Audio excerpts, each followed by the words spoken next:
नमस्कार, मैं हूं प्रकाश चंद्र होता और आज विजुअल देख के आप समझ गए होंगे कि देश के मजदूर किस तरह से मजबूर है, जो राष्ट्र को निर्माण करता है, जो अपने खून पसीने से इस देश को बनाता है, आज वो लाचार महसूस क्यों कर रहा है।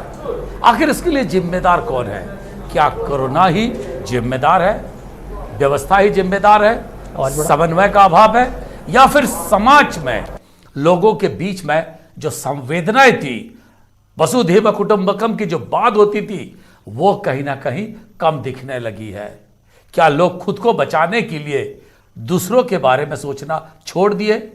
नहीं तो इस तरह के खींच खींच कर अपने बीबी और बच्चों को ले जाता मजदूर को मदद की हाथ क्यों नहीं बढ़ती? आज इसी विषय पर बात करेंगे। आखिर हमारे समाज को क्या हो गया है। हमारे साथ दो वरिष्ठ मेहमान हैं। महेंद्र छाबड़ा है, कांग्रेस के नेता। महेंद्र जी, आपका बहुत बहुत स्वागत है।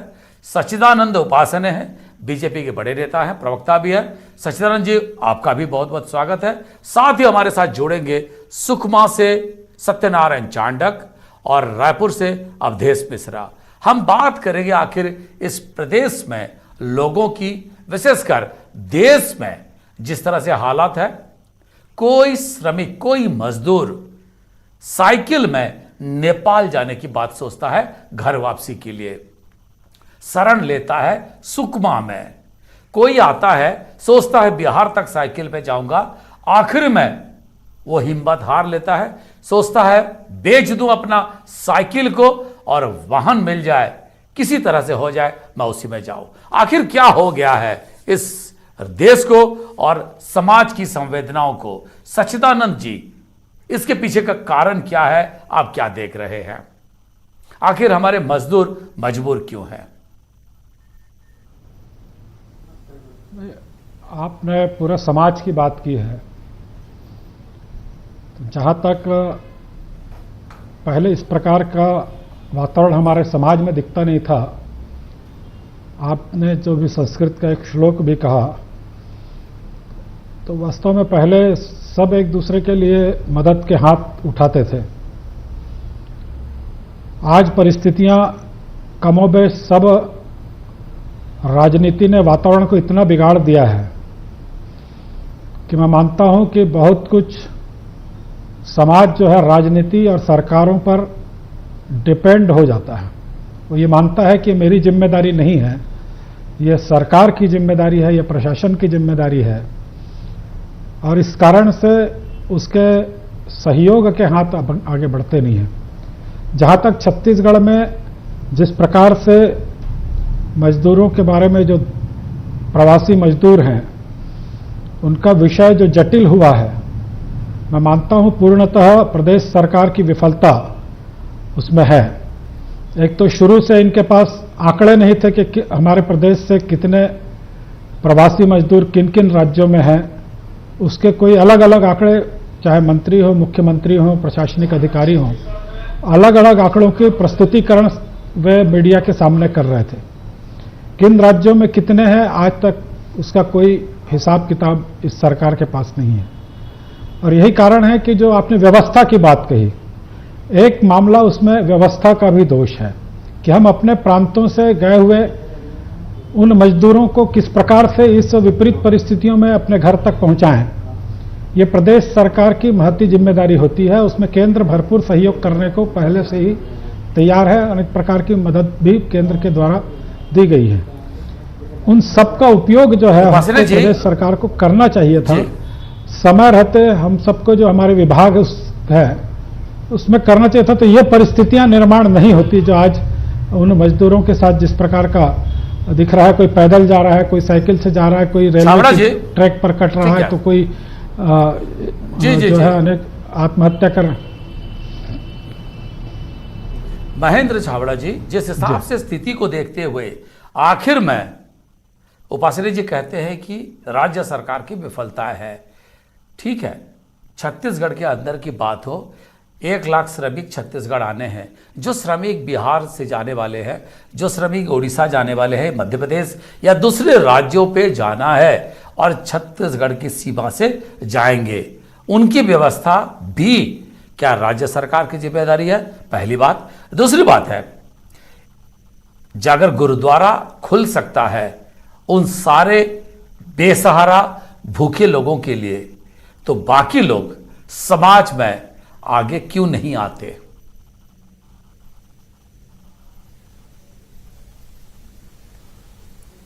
देखिए, दो प्रश्न आपने किए हैं। एक तो सरकार की विफलता की बात उपासने जी ने की है। उन्होंने एक बात भी बहुत साहस के साथ कही कि राजनीति में जो वातावरण बिगड़ा है उसके कारण यह परिस्थितियां आई हैं। निश्चित रूप से 6 वर्षों में राजनीति में वातावरण अवश्य बिगड़ा है, उसके कारण हो सकता है ये परिस्थितियां इस देश के अंदर आई होंगी। लेकिन जहां तक मैं छत्तीसगढ़ की बात कहना चाहूंगा, तो सूबे के मुख्यमंत्री ने 7 मई को प्रधानमंत्री के वीडियो कॉन्फ्रेंसिंग में पूरे जिम्मेदारी के साथ ये बात कही थी कि यदि आप ट्रेनों की व्यवस्था कर देंगे तो छत्तीसगढ़ की सरकार अपने खर्चे से प्रवासी मजदूरों को छत्तीसगढ़ में लाने का पूरी जिम्मेदारी लेती है। और छत्तीसगढ़ की सरकार ने जिन ट्रेनों की ज्यादा से ज्यादा मांग की थी, उन ट्रेनों की व्यवस्था केंद्र की सरकार नहीं कर पाई। समय रहते मजदूरों को वापस लाने की परिस्थितियों में जो गड़बड़ी हुई, उसके कारण केंद्र की सरकार पूरी तरह से जिम्मेदार है। राज्य की सरकार ने 1 करोड़ 16 लाख रुपए नगद जो जमा करने होते हैं वो केंद्र की सरकार को, रेलवे मंत्रालय को ट्रांसफर कर दिए। हमने पूरी जिम्मेदारी के साथ काम किया। छत्तीसगढ़ की सरकार ने जो राशि केंद्र की सरकार ने मांगी थी वो तत्काल मुहैया कराई।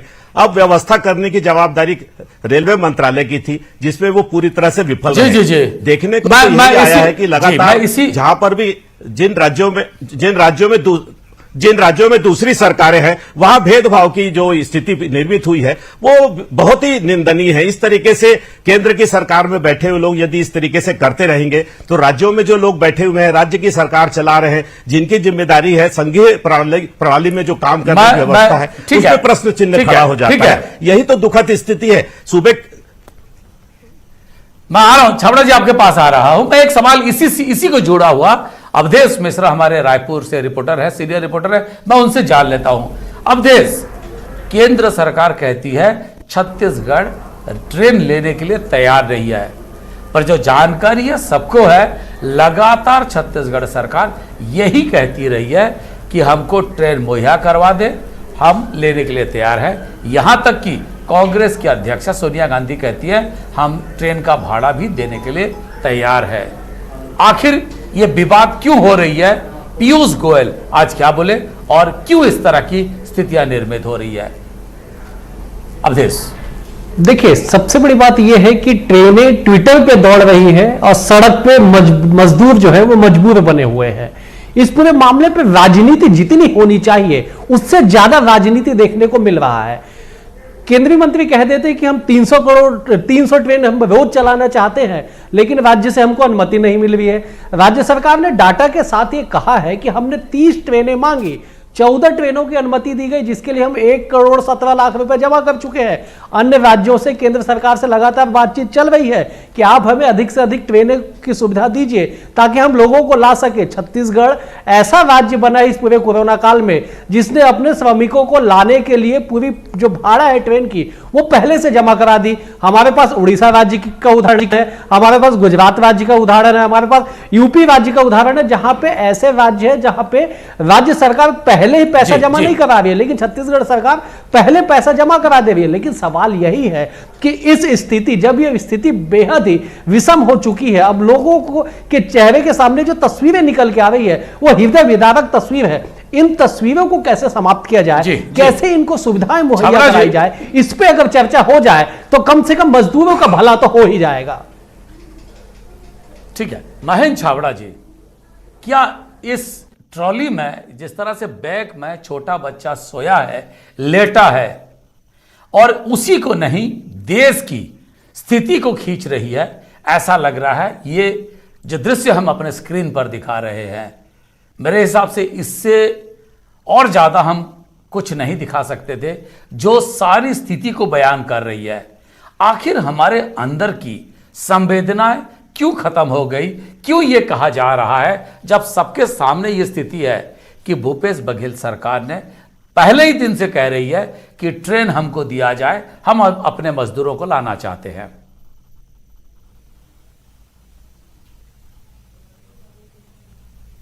देखिए, जहां तक छत्तीसगढ़ की सरकार की बात है, तो जब ट्रेनों की मांग की जा रही थी और जब राजस्थान से बच्चों को लाने की बात की जा रही थी, तब भी छत्तीसगढ़ की सरकार ने जो राजस्थान कोटा में बच्चे फंसे हुए थे उन लोगों को भी लाने का प्रयास किया।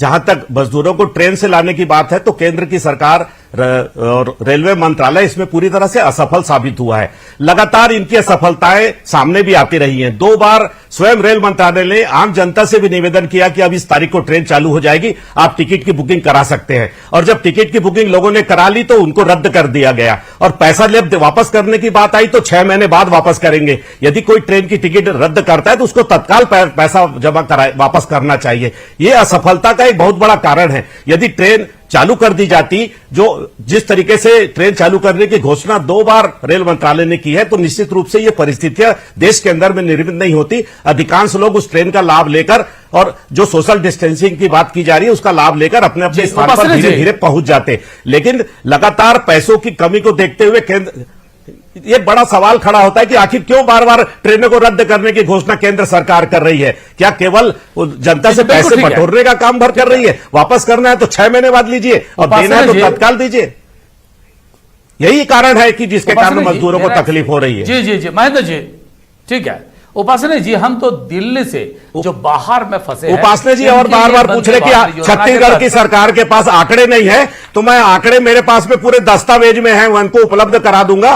वो अपनी पार्टी और देश के नेताओं को भी उपलब्ध करा दे कि जो छत्तीसगढ़ की सरकार ने रेल मंत्रालय और केंद्र सरकार को आंकड़े दिए हैं, वो आंकड़े मेरे पास में उपलब्ध हैं। वो शासकीय वेबसाइट में भी है, यदि वो देखना चाहे तो देख सकते हैं कि कितने मजदूर रहे हैं, कितनी ट्रेनों की मांग की गई है। बार बार वो ये प्रश्न खड़ा करते हैं कि हम लोगों के पास में आंकड़े उपलब्ध नहीं है। मैं उनकी जानकारी दुरुस्त करना चाहूंगा कि वो जब चाहे वेबसाइट खोलकर देख ले। यदि वेबसाइट खोलना उनको आता हो तो देखकर जानकारी प्राप्त कर सकते हैं। ठीक है, ठीक है। नहीं, उपासना जी, हम वंदे भारत योजना के तहत विदेश में फंसे लोगों को देश ला सकते हैं, पर अपने देश की जो तस्वीर है वो विचलित करने वाली है। उसको लेकर हम क्यों कुछ कदम नहीं उठा पा रहे हैं?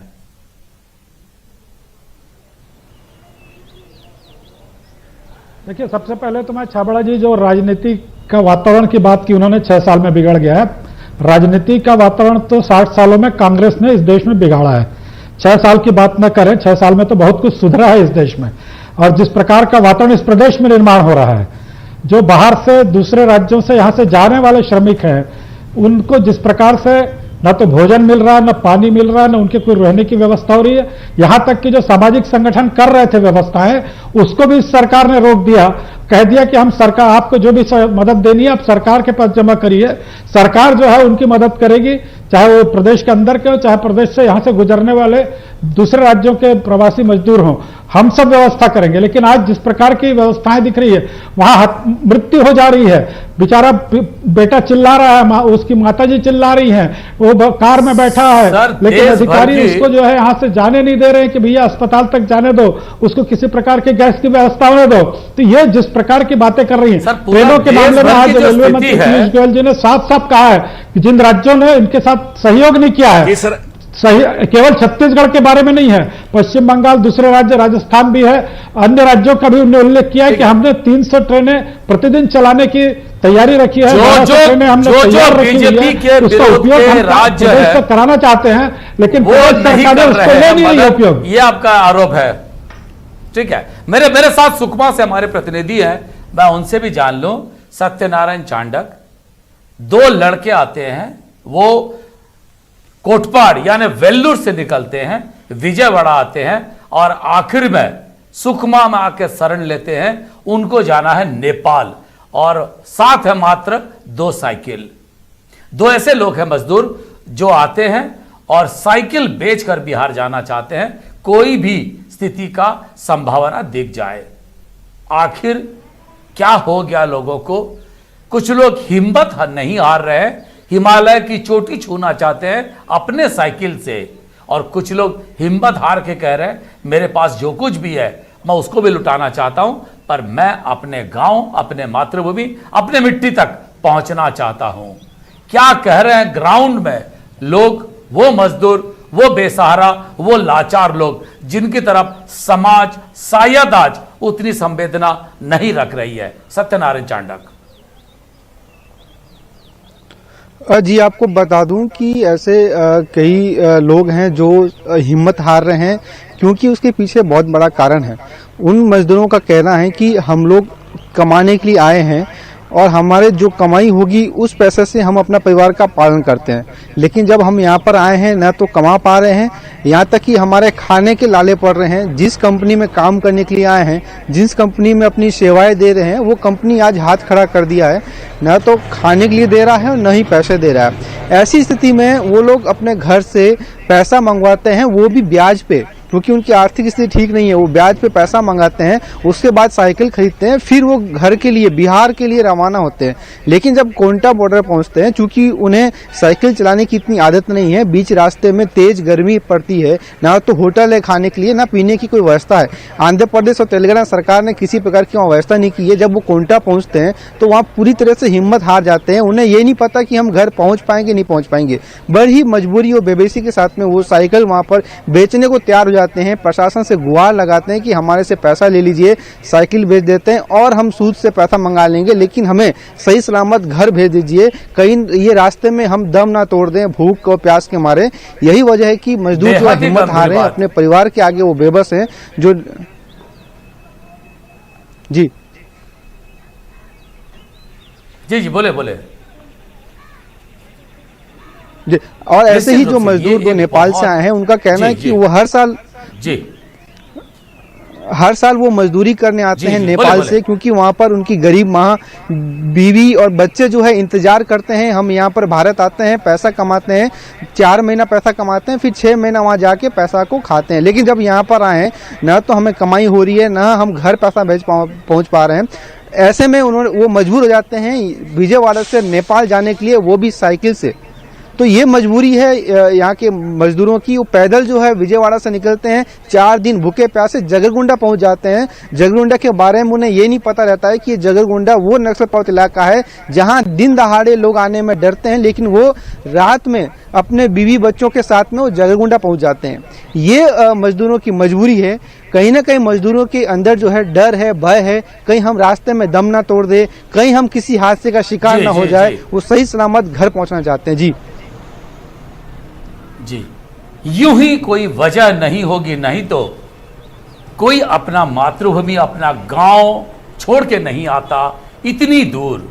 और वो मजदूर आज बेबस है, मजबूर है, पैदल ही सड़क को नाप रहे हैं।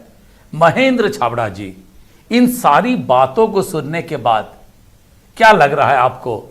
ये कैसी एक भारत है? एक ऐसा वायरस आया, क्या हम सबको इतना लाचार कर दिया कि सब बंद गए हैं खुद को बचाने में? दूसरों के प्रति सोच खत्म हो रही है। महेंद्र छाबड़ा जी,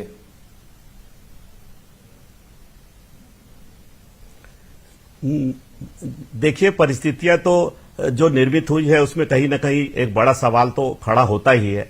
लेकिन जिस तरीके से देश के अंदर में आज भी मानवता जिंदा है, सामाजिक धार्मिक संस्थाएं जिस तरीके से सामने आकर इस देश में गरीब बच्चों को, गरीब लोगों को, मजदूर लोगों को संभालने और संवारने का काम कर रहे हैं, अनेक राज्य की सरकारें भी बेहतर काम कर रही हैं। एक वातावरण पूरी तरीके से समरसता का बना हुआ है सामाजिक। इसी के कारण आज भी मानवता ये जो छवि जो दिखा रहे हैं, चल रहे हैं, लेकिन उनकी सेवा करने के लिए भी सामाजिक और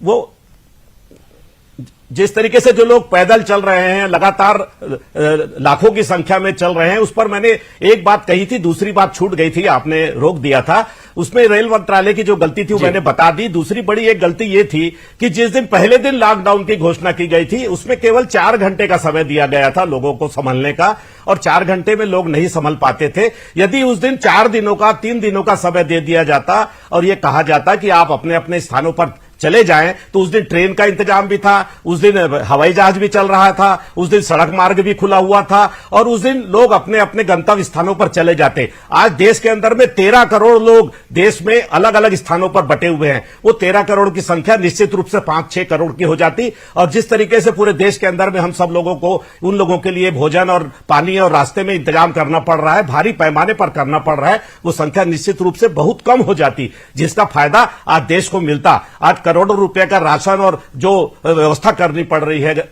लोगों के लिए, जो लोग रास्ते पर चल रहे हैं, जो मजदूर हैं, जो लोग अपना घर बार छोड़कर बैठे हैं, उन लोगों के लिए जो व्यवस्था करनी पड़ रही है, इसके कारण परिस्थितियां निर्मित हुई है। ये दो बड़ी गलतियों के कारण आज देश जो है इस परिस्थिति में खड़ा है। ये दोनों गलतियां यदि नहीं की गई होती तो निश्चित रूप से ये स्थिति जो आज वर्तमान में है वो नहीं होती, और राज्य की सरकारें समय सीमा यदि दे दी होती तो निश्चित रूप से फायदा होता। जी जी, ठीक है, ठीक है, ठीक है। उपासनी जी, जिस हिसाब से देश में स्थितियां देखा है निर्मित हो रही है दूसरे राज्यों में जिस प्रकार से दूसरे राज्यों में जिस प्रकार से सरकारों ने उनकी सीमा पर भले पैदल चलकर किसी भी प्रकार से चलकर उनकी सीमा पर पहुंचते हैं, तो उनके लिए उस राज्य सरकारों ने व्यवस्था की है उनको अपने राज्य तक छोड़ने की भी। लेकिन छत्तीसगढ़ में आप देख रहे हैं कि छत्तीसगढ़ की सरकार बड़ी निर्दय सरकार है। वो तो अपने प्रदेश के लोगों की ही ध्यान नहीं रख पा रही है, अपने प्रदेश के लोगों को ही नहीं ला पा रही है, और जो जिन सहयोग देने के लिए स्वयंसेवी संस्थाएं, संगठन और सामाजिक संस्थाएं तैयार है, उनकी मदद भी लेने को तैयार नहीं है। खुद भी सब करेंगे और कटोरा लेकर केंद्र के सामने भीख मांगने के अलावा इनके पास कोई काम नहीं है। ये जो परिस्थितियां इस प्रदेश में दिख रही है, मैं मानता हूं कि पूरी तरह से प्रदेश की सरकार, केंद्र की सरकार अपने हिस्से का मांग गुजरात रही से है। 2 ट्रेनों को क्यों रोका जा सके, छत्तीसगढ़ से हम जाने नहीं देंगे यहाँ से। इस प्रकार का, और जो बाहर से आते हैं अपने प्रांत का पास नहीं होने के कारण इस प्रांत से गुजरने भी नहीं दे रहे। इस प्रकार की बात कहां कर रहे हैं, वो तो वहां चले जाइए। केंद्र की सरकार ने बंधन लगा के रखा था भाई, उपासनी जी कहा की बात नहीं है, केंद्र सरकार का बंधन था, वो राज्य की सरकार ने इस प्रकार से प्रदेश सरकार की हठधर्मिता के चलते आज इस प्रदेश में केवल आप राजनीति कर रहे हैं। राजनीति करके ना तो क्वारंटाइन सेंटर बनाए हैं अपने, मजदूर आ रहे हैं उनके रुकने के लिए व्यवस्था नहीं कर रहे हैं, उनके एक सेकंड उनके पानी की व्यवस्था किसी प्रकार की इस प्रदेश में आपने आज तक घोषित नहीं की है। केवल केंद्र 499 सेंटर बने हुए हैं करते रहे। सर 5 लाख लोगों की श्रमिकों कहां बने हैं एक भी दिखाइए, तभी तो लोगों को भागना पड़ रहा है। घर जाकर खाना खा के आ रहे हैं, घर से खाना मंगवाया जा रहा है, न तो कोई क्वारंटाइन सेंटर आपने आधुनिक बनाया है। वहां फांसी लगा रहे हैं लोग। 5 लाख से अधिक लोगों को, एक सेकंड सर, चिंता कर रहे हैं, एक जानकारी नहीं है कुछ भी। छाबड़ा जी एक सेकंड, छत्तीसगढ़ सरकार ने आप जानते हैं, आप केवल फांसी मारने का काम इस सर एक सेकंड कर रहे हैं।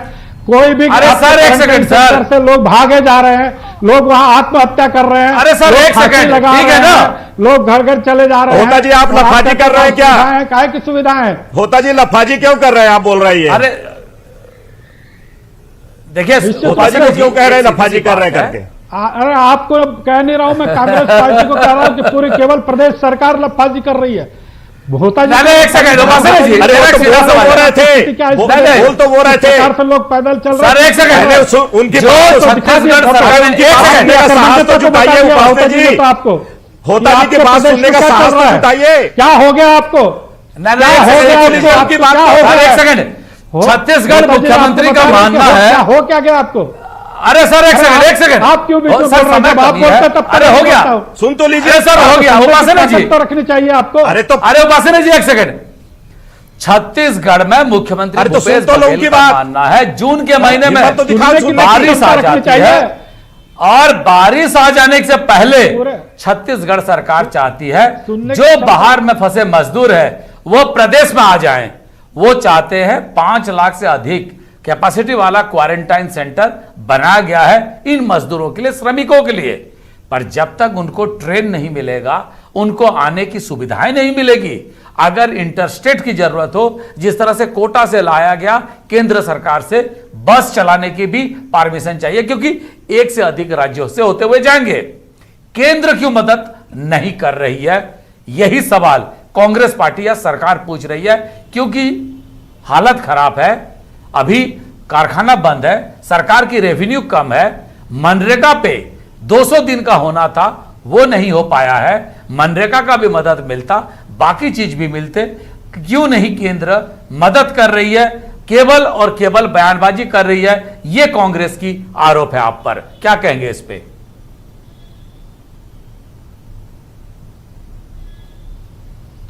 कांग्रेस तो आरोप लगाएगी ही, जिस प्रकार के आंकड़े हैं, जिस प्रकार से माननीय रेल मंत्री जी ने साफ साफ पूरे देश को बता दिया है कि 1200 ट्रेनें हम चलाने को तैयार है, हम केंद्र के माध्यम से राज्य सरकारों की मदद करने के लिए बैठे हुए हैं। सारी अपनी फॉर्मेलिटीज पूरी करें और अपनी ट्रेनें रवाना करने की दिशा में अपनी कार्रवाई करें, लेकिन केवल 7 पैसा दे दिया है के छत्तीसगढ़ सरकार ने और अपनी तैयारी की है, जो केवल उसके लिए 7 ट्रेनों का ही पैसा उन्होंने दिया है। और जिस प्रकार से 7 ट्रेनें उन्होंने स्वीकार कर रहे हैं गोयल जी ने कि 7 ट्रेनें जो है उन्होंने केवल 7 ट्रेनों की स्वीकृति ली है, बाकी 29 ट्रेनें जो मुख्यमंत्री जी कह रहे हैं वो केवल झूठी बातें कह रहे हैं कि 29 ट्रेनें हमने मांग की है, 29 ट्रेनें नहीं की मांग की। सीतारमण जी ने भी कहा सर, भूपेश बघेल मुख्यमंत्री का कहना है कि प्रधानमंत्री को जितनी चिट्ठी लिखी गई एक का भी जवाब नहीं आया अभी तक। भूपेश बघेल जी तो हर चीज पर केवल झूठ बोल के प्रदेश को दिग्भ्रमित करने का काम करते हैं। यहाँ कुछ बोलते हैं, वहां कुछ करते हैं। ये इस प्रकार की राजनीति इस प्रदेश में कर रहे हैं। जैसे किसानों के साथ छलावा कर रहे हैं, जैसे शराब के मामले में छलावा कर रहे हैं, जैसे हर मामले में इस प्रदेश का छलावा किया जा रहा है, वैसे ही केंद्र को लेकर ढाल बनाकर जो है अपनी राजनीतिक रोटी से 10 सेकंड में प्रदेश के मुख्यमंत्री 10 सेकंड में उपासना की जवाब दे दीजिए। 10 सेकंड बिल्कुल आखिरी पड़ाव पे है। 10 सेकंड देखिए जी निश्चित रूप से भारतीय जनता पार्टी के नेता आत्म परिषद बोल नहीं पाएंगे, वो अब रहने दीजिए, उनको बोलने का नहीं है, झूठ बोल रहे हैं। भारतीय जनता पार्टी के नेता अपने बंगलों से बाहर नहीं निकले हैं। यदि उनमें साहस है तो प्रधानमंत्री को इस विषय पर उन्होंने क्या क्या किया सार्वजनिक करें। भारतीय जनता पार्टी के छत्तीसगढ़ के नेता केंद्र की सरकार को छत्तीसगढ़ में क्या राहत दी जानी चाहिए, क्या क्या उपलब्ध कराया जाना चाहिए, कोई पत्र लिखा हो तो उसको सार्वजनिक करने चाहिए। इनके पास कुछ भी नहीं है कहने को, केवल बैठकर झूठ बोल रहे हैं। इनको आरोप लगाने के अलावा, राजनीति करने के अलावा कुछ भी नहीं है। हर डिबेट में एक ही बात करते हैं, इनके पास कुछ भी नहीं है। यही तो आज की डिबेट में फिर भी नई बात करें, पुरानी बात तो करके बार बार अगर कोई बात उठाती है।